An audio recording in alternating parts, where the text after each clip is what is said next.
대한민국 금융 역사에 한 획을 긋는 대전환기가 왔습니다. 코스피 9천 돌파, 단 1년 만에 지수가 3배가 오르는 위대한 질주를 목격하고 있습니다. 연일 언론에서는 축포를 터뜨리고 지금 당장 주식창을 켜지 않으면 벼락거지가 될 것처럼 온 세상이 떠들썩합니다.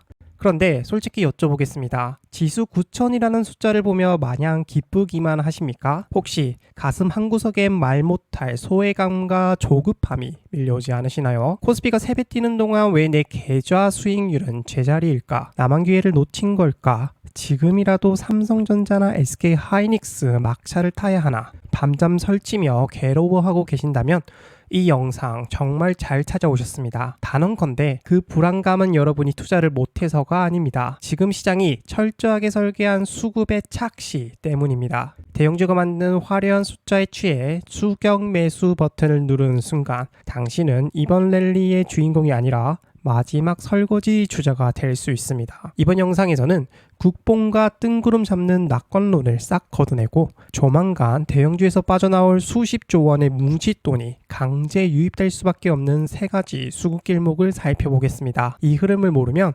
당신은 지수 1만 포인트가 와도 들러리만 서게 됩니다.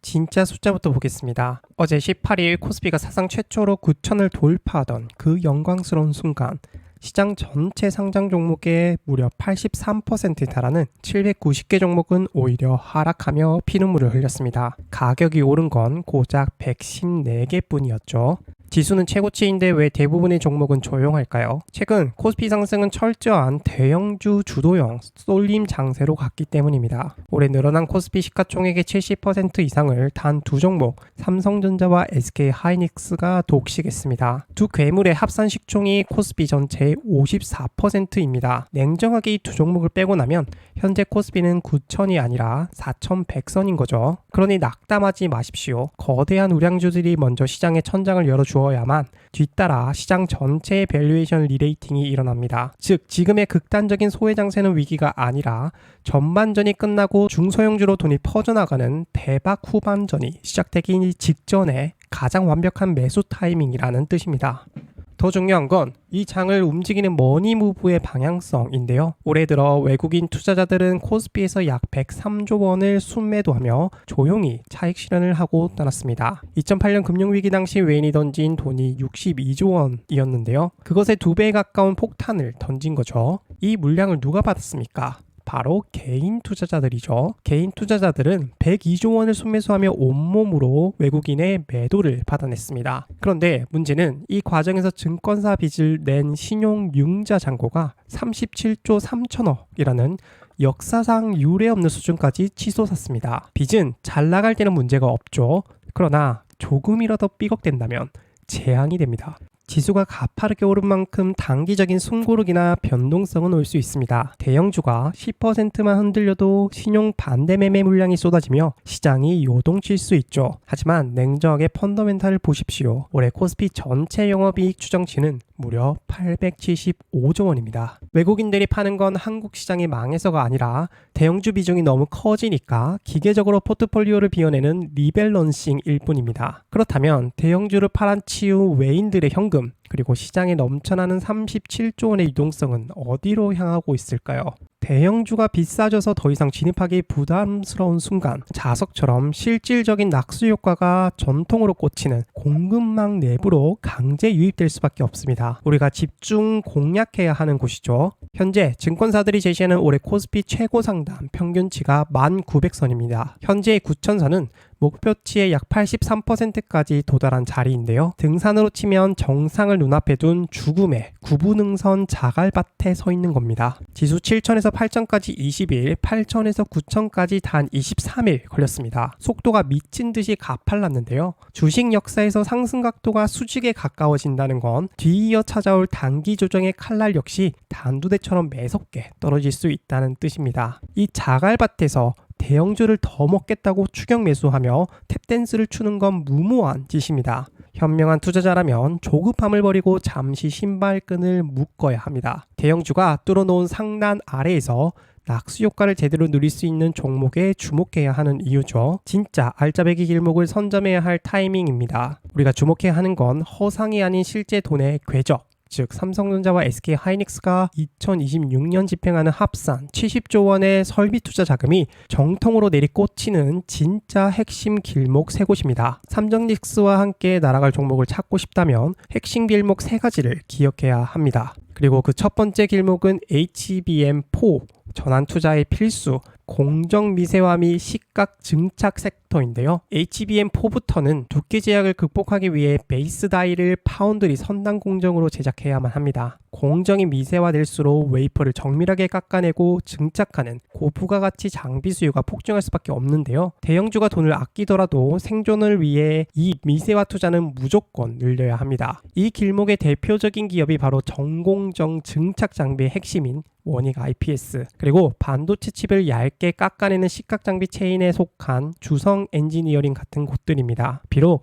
현재 밸류에이션이 글로벌 기업 대비 만만치 않은 수준인 것은 사실이지만 국내 대기업들의 선단 공정 가동률이 올라갈 때 실적 턴어라운드 에너지가 가장 강하게 분출되는 공급망의 중심축입니다. 두 번째 길목은 범프가 사라지는 시대, 차세대 패키징 핵심 소재 부품 체인인데요. 차세대 반도체의 핵심은 칩과 칩을 완전히 밀착시키는 하이브리드 본딩입니다. 기존의 연결 통로였던 범프가 사라지는 거대한 패러다임의 변화죠. 이 과정에서 불량률을 제로로 만들기 위한 특수 세정 장비와 극도로 정밀한 소모품 소재의 국산화 공급망을 선점한 기업들이 주도권을 쥡니다. 이 분야에서 HBM용 플럭스리스 리플로우 장비 공급망을 쥐고 있는 STI, 그리고 HBM 미세 가공 및 본딩 장비의 상징적 지표로 할 수 있는 한미 반도체가 이 섹터의 온기를 가장 먼저 반영하는 대표적인 기업들입니다. 시장의 수급이 대형주에서 중소형주 리레이팅으로 넘어올 때 기술적 독점력을 바탕으로 가장 견고한 펀더멘탈을 자랑하는 길목이죠. 세 번째 길목은 가동률 95% 돌파의 낙수 효과, 전공정 필수 소모품 및 특수 가스입니다. 장비는 한번 발주하면 끝나죠.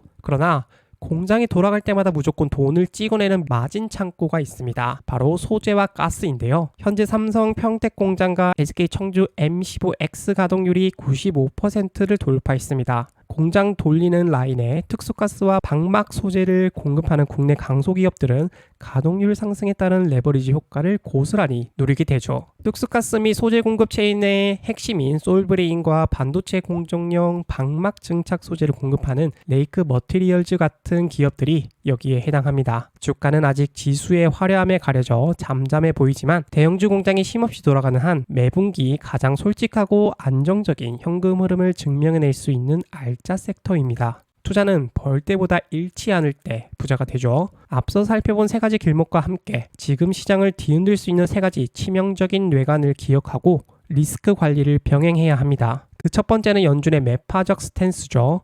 신임 연준 의장의 강경 발언으로 환율 변동성이 커졌습니다. 환율이 요동치면 외인의 추가 매도세가 나올 수 있으니 자산의 일부는 반드시 현금으로 쥐고 있어야 합니다. 두 번째는 신용융자 37조 원이죠. 빚으로 쌓아 올린 지수는 단기 조정 시 반대 매매라는 가속 페달을 밟게 됩니다. 절대 영끌이나 뇌동 매매를 하지 말고 철저하게 분할 매수로 대응하십시오. 마지막으로 실적 기대치와 현실의 갭인데요. 하반기 HBM4 출하량이나 단가 협상이 시장의 눈높이를 단 1%라도 밑도는 순간 매물이 쏟아질 수 있습니다. 오직 숫자로 증명되는 실적주만 살아남게 되죠. 정리하겠습니다. 코스피 9천 돌파라는 화려한 축제의 본질은 대기업 두 개가 만든 착시와 개미들의 37조 빚이 빚어낸 아슬아슬한 전반전이었습니다. 이제 우리는 현실을 제대로 파악해 현명하게 후반전을 준비해야 합니다. 후반전을 제대로 준비하기 위한 세 가지 시그널을 정리해 볼게요.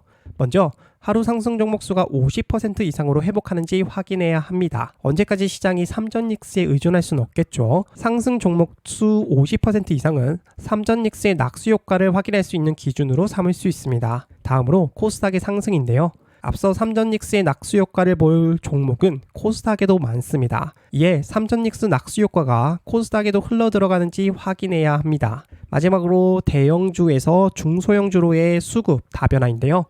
특히 큰손이 반도체 중소형주에 투자를 하는지 확인하면 됩니다. 또 뉴스의 소음에 흔들리지 마세요. 결국 시장을 지배하는 건 냉정한 숫자와 수급뿐입니다. 오늘 분석이 피 같은 자산을 지키는 무기가 되었기를 바라면서 건승을 빕니다. 그리고 여러분도 구독과 좋아요로 일리지타임스를 응원해 주시길 바라면서 이번 영상을 마치겠습니다. 감사합니다.